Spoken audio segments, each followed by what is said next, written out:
கடந்த 5 ஆண்டுகளில் நான் சட்டமன்ற உறுப்பினரான பிறகு உங்களை தேடி உங்கள் எம்எல்ஏ என்ற முறையில் எப்படி ஒவ்வொரு தெரு வாரியாக வீடு வாரியாக சென்று மக்களை வேட்பாளராக இருக்கும்போது வாக்குகளை கேட்டு பெறுகிறோமோ அதே மாதிரி மக்களின் குறைகளை வீடு வீடாக சென்று அதை கேட்டு அதை குறைகளை தீர்த்திருக்கிறேன். அதேபோல் பல்வேறு அரசு பணிகள் நடைபெறும் போது அதை நேரடியாக ஆய்வு செய்திருக்கிறேன். மக்கள் குறை கேட்பு கூட்டங்கள் அதிகமாக நடத்தியிருக்கிறோம். நான் சட்டமன்ற உறுப்பினராக பொறுப்பேற்ற பிறகு என்னுடைய மாத ஊதியம் 1,50,000 ரூபாயை இதுவரை நான் பயன்படுத்தியதே இல்லை. அதேபோல் சட்டமன்றத்தில் 18 சட்டமன்ற உறுப்பினர்கள் 100% அட்டண்டன்ஸ், ஒரு நாள் கூட லீவ் போடாமல் வந்தவர்கள். அதில் இந்த தொகுதியை சார்ந்த நானும் ஒருவனாக இருக்கிறேன். சட்டமன்றத்தில் 5 பேர் அதிகமான கேள்வி கேட்டவர்கள், அதில் நானும் ஒருவனாக இருக்கிறேன். இதுதான் நம்மளுடைய விருகம்பாக்கம் தொகுதிக்கு எப்படி எங்களுக்கு பேரறிஞர் அண்ணா மக்களிடம் செல், மக்களோடு வாழு, மக்களிடம் என்று கற்றுக்கொள் என்று தாரக மந்திரத்தை எங்களுக்கு சொல்லிக் கொடுத்திருக்கிறாரோ, மாண்புமிகு கழகத் தலைவர் அண்ணன் தளபதியார் வழியில் தொடர்ந்து தொகுதியில் ஏற்கனவே செய்த பணிகளை இன்னும் ஒருபடி மேலாக சென்று செய்வோம்.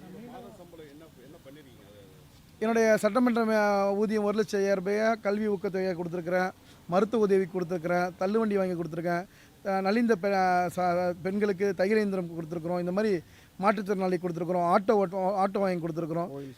அந்த மாதிரி நம்ம திருப்பணிகள், கோயிலில் திருப்பணிகள் கும்பாபிஷேகத்துக்கு பணம் கேட்பாங்க, அது கொடுத்துருக்கோம், ஷெட்டு போட்டு கொடுத்துருக்குறோம், மசூதிகளுக்கு கொடுத்துருக்கோம், சர்ச்சுகளுக்கு கொடுத்துருக்கோம். இப்போ எண்ணற்ற திட்டங்களை அதில் செஞ்சுருக்கோம்.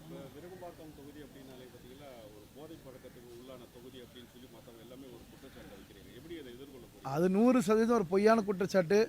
எங்கேயாவது ஒரு சம்பவம் கூட நடக்கலை. ஆக அது எதிர்கட்சிகள் இன்றைக்கி இந்த தொகுதியில் நம்ம மாண்புமிகு தமிழ்நாட்டின் முதலமைச்சர் எண்ணற்ற மழைநீர் வடிகால், ரேஷன் கடைகள், அங்கன்வாடி, பள்ளிக்கூட வளர்ச்சி, தரமான சாலைகள், 105 தெருகளுக்கு 40 வருஷமாக போடப்படாத ட்ரைனேஜ், ஆயிரக்கணக்கான மக்களுக்கு பட்டா, இவ்வளோ திட்டத்தையும் திமுக பண்ணிடுச்சு. இவங்களை எப்படி அகற்றுறது, இவங்களை எப்படி மக்கள்கிட்ட ஒரு பொய் பிரச்சாரத்தை பரப்புவது என்ற நோக்கத்தில் இது போன்ற பொய் பிரச்சாரத்துகளை எதிர்கட்சிகள் காலகாலமாக செய்து கொண்டிருக்கிறார்கள். இயற்கை அதிகமான வெப்பம் ஏற்படுத்தினால தான் மழை வந்தது. அதுவும் வேணும், இதுவும் வேணும்.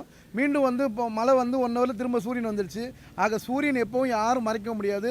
எப்பொழுதும் உதிச்சிட்டு மக்களுக்கு இன்றைக்கி சூரியன் இல்லைன்னா யாரும் வாழவே முடியாது. ஆக அப்படி தான் தமிழ்நாட்டின் மக்களின் உதய சூரியன் இருந்தால்தான் நாம் அனைவரும் நன்றாக வாழ முடியும். நிச்சயமாக அத்தனை கழகத் தோழர்கள் கூட்டணி கட்சி நண்பர்களோடு சேர்ந்து பணியாற்றி கொண்டிருக்கிறோம். எழுதி வைத்துக் கொள்ளுங்கள். மீண்டும் விருகம்பாக்கம் தொகுதி 30,000 வாக்குகள் வித்தியாசத்தில் வெற்றி பெறுவோம். கிடையவே கிடையாது. 2 யார் சொல்கிறா? வாய்ப்புகள் இல்லை. பகுதி கழக செயலாளர் இருக்காங்க, நம்மளுடைய தலைமை செயலர் தனசேகரன் தினந்தோறும் என் கூட பிரச்சாரத்துக்கு வராருங்க. அவங்களோட மகள் கனிமொழி தனசேகரன் எல்லா இடத்துக்கும் பிரச்சனை பண்ணுறோம். 13 மட்ட செயலாளர் களத்தில் இருக்காங்க.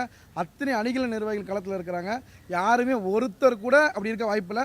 எதிர்கட்சி பார்த்துருப்பீங்க, 4 துண்டா 5 துண்டா இருக்குது. திமுக தொண்டை ஒரே துண்டா உதயசூரியனை நோக்கி நிற்பான், அவ்வளோதான்.